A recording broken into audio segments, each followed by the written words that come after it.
il peut redorer le blason phocéen. Je suis d'accord avec vous parce que effectif bi Marseille am moo gën a riche bi ren am dañu discuter man ak yow. nga ne ma ku yàpp Mamadou Diarra. ku yàpp Habib Diarra blessure moo tax. nga ne ma coach am bokk na ci coach yi nga xamante ne équipe am dafa ëpp ay africain yu dem ci Coupe d'Afrique mais ba Diarra ñëwee am na beneen changement ñu xëy gis ne moo qualifié la équipe am Mamadou pourquoi vous avez un coup d'avance. xam nga équipe nationale du Sénégal il y a des cadres. Et cadre soo ko waxee rek da ngay wax hiérarchie et dans cette hiérarchie il y a des joueurs comme Idrissa Gana Gueye au niveau de l'entrejeu mais toujours dans cette hiérarchie il y a des joueurs qui sont venus bouleverser boobule hiérarchie et Habib Diarra en fait partie parce que ñi tudd nii ñëpp ñoom ñoo ko fa jiitu de ay ñoom Pape Alassane ñoom Pape Matar Sarr ñoom Lamine Camara ñoom Pape Alassane Gueye ñoom ils ont devancé Habib Diarra mais booy bi mu ñëwee il était là sous l'ère Aliou mais Aliou n'utilisait pas Habib Diarra sur son niveau bi nga xamante ne moom moo koy permettre muy performer à l'époque où il était à Strasbourg Aliou Cissé joué loolu nañu Habib Diarra arrière droite. C'est un bon coach il est bien Aliou beneen mbir bi mooy sous l'ère Pape Bouna Thiaw nag yàgg naa di la wax fii nii ne la Habib Pape Thiaw dafay football loo joueurs yi si seen registre en club. selon lu ñu mel club. waaw mais xoolal contre Botswana ak RDC beaucoup de Sénégalais ont critiqué Pape Alassane Gueye il n'est pas encore à son top niveau day tardel football bi parce que si match yooyu noonu il s'est retrouvé comme pivot moom ak Gana ñoom ñoo taxawoon Pape avait mis si kanam 4 attaquants. Donc pour éviter les embrouilles dans un certain périmètre une saturation il ne pouvait pas trop faire li nga xamante ne moom mooy les dépassements de limite. Mais Aliou mais Pape bi mu ñëwaatee avec son schéma 4-3-3 et le schéma 4-1-4-1. C'est la ñu commencé gis Pape Alassane Gueye parce que Pape Thiaw met en valeur les joueurs. léegi nag Habib Diarra il avait subi une opération à l'aine.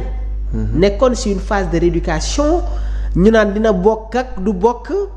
Laataa muy ñëw son entraîneur a été patient en club l'entraîneur des Black Cats ce même joueur là qui revient toujours dans cette compétition bërki dem il a marqué son but lors de la CAN face au Bénin si la njëkk a dugg il n'était pas titulaire on se rappelle bien face au Bénin on avait Gana comme capitaine oui Idrissa Gana Gueye on avait Pape Matar Sarr Lamine Camara dans la deuxième mi-temps Habib qui fait son rentrée mu dugg ci match boobu noonu am blessure ñu band bopp bi mu gën ko ci teg au fait c'est quelqu'un qui a compris que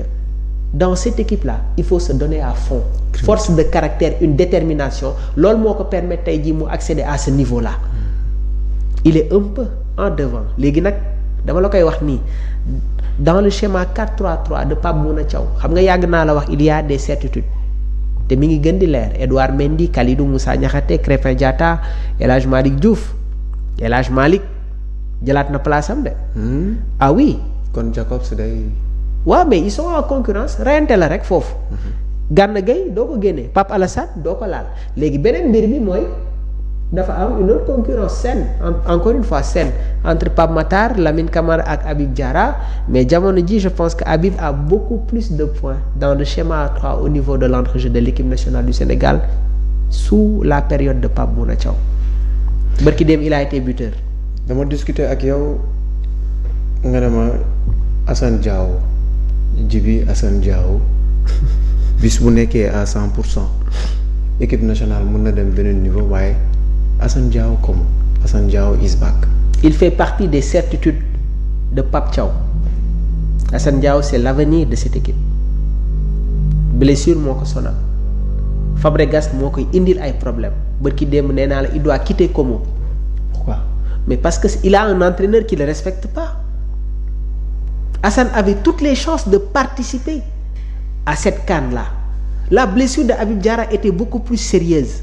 Mais Cesc Fabregas a sacrifié Assane Diao ci CAN bi en le faisant jouer dans un match intense face à l'AS Rome, un joueur qui revient de blessure. Mais pour nga bañ mu rechuter, tu dois le ménager. Mais Habib Diarra, son retour était annoncé dans le derby face à Newcastle. Entraîneur bi xam ne que c'est un match boo xamante ne day am intensité derby la mu bàyyi ba beneen match bi te il ne l'a pas fait démarrer de daf ko joué loo dans la deuxième mi-temps si lay soog a ñëw te le joueur même Fabregas moom xam ne que déjà il s'est beaucoup trompé dans la communication joueur bi xamal ne ko du nii nga war a waxee sur son comportement et vu les gestes yi nga xamante ne qu'il est en train de poser su ma doon Assane jamono jii nii on est dans une dernière ligne droite je ne vais pas précipiter mon retour Fabregas nag bërki démb bi mu toogee ci conférence de presse annoncé na ko nee na le joueur normalement fera son retour face à Lecce après dina am beneen match Coupe Italie fin février bi mais su ma doon moom il faut que ma yëg sama bopp ba pare parce que je ne vais pas prendre de risque nee naa la on est dans la dernière ligne droite. ba rééducation bi complet. non c'est-à-dire pas rééducation ça parce qu'il a compris l'entraînement mais il a repris l'entraînement mais reprendrul à fond li nga xamante ne moom mooy l'entraînement collectif xam nga soo jógee ci blessure da ngay am un entraînement individuel cokki nànk def na mais la blessure de Achraf Hakimi moo gënoon sérieuse bu Assane Diao. mais est-ce que Fabregas ne voulait pas que le joueur parte yàkkamti loo ko chaque conférence de presse nga ñëw mais on te demande pas ça il y a un staff médical qui suit le joueur de très près mais yow ngay mel ni bip mais club man si j'étais Assane je dois sortir damay quitter club bi dem beneen club. Les frustrations ont commencé au moment où Assane a décidé de rejoindre l'équipe nationale du Sénégal parce que l'Espagne comptait sur Fabregas pour que le joueur rejoigne la Roja. Ah oui. ma wax ni kenn du ko dindi. ñàkk bañ a demam Espagne bi moo indi yëpp sànq da nga wax Lyon wax Niakhaté qui a fait un excellent match Lyon mi ngi ci nuage. En tout cas ils m'ont beaucoup surpris mais kan mooy entraîneur Lyon. kan mooy entraîneur Lyon Paulo Fonseca.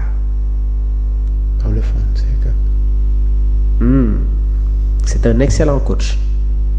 vu son parcours vu la dimension du coach il a réalisé beaucoup de choses démb Lyon moo gagné Nice sur le score de 2-0 grâce à des buts de Tolisso ak Narté ban rôle le Tolisso di jouer actuellement avec l'Olympique Lyonnais. Tolisso il était pratiquement enterré. Corentin Tolisso c'est leur capitaine et au niveau du milieu de terrain de l'Olympique Lyonnais on retrouve des joueurs comme Tyler Morton prêté par Liverpool il y a Tanner Tessman un international américain. Tessman day football équipe États-Unis de est-ce que xam nga lool. Bon ah oui ak Orel Mangala. Joué na Nottingham Forest tu vois un peu joué na Everton. C'est du bon donc recrutement. Là mais bon lui aussi il fait partie des joueurs qui sont pas qui ils n'ont pas des certitudes sur ce dispositif là léegi nag en attaque c'est là où c'est intéressant parce que Fonseca il joue pas avec un numéro 9 type Hendrick daf ko football loo excentré droite gaucher la muy piqué ci intérieur bi alors que Pavel Sušić il est beaucoup plus un numéro 10 benn genre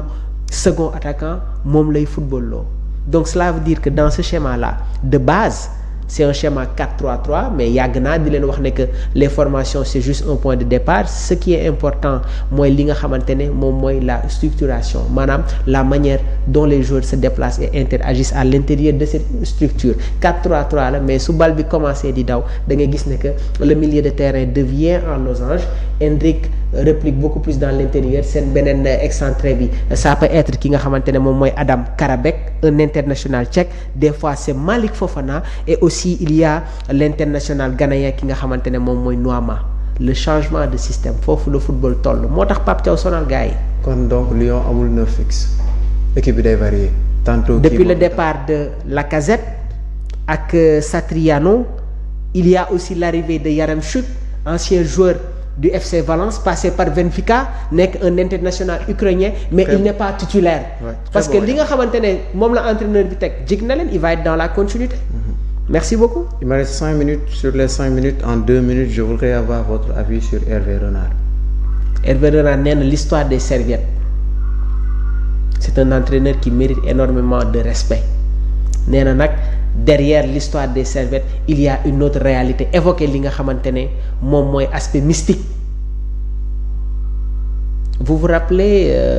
des papiers des gardiens égyptiens. ñoom El Chanaoui ñoom Gabaski.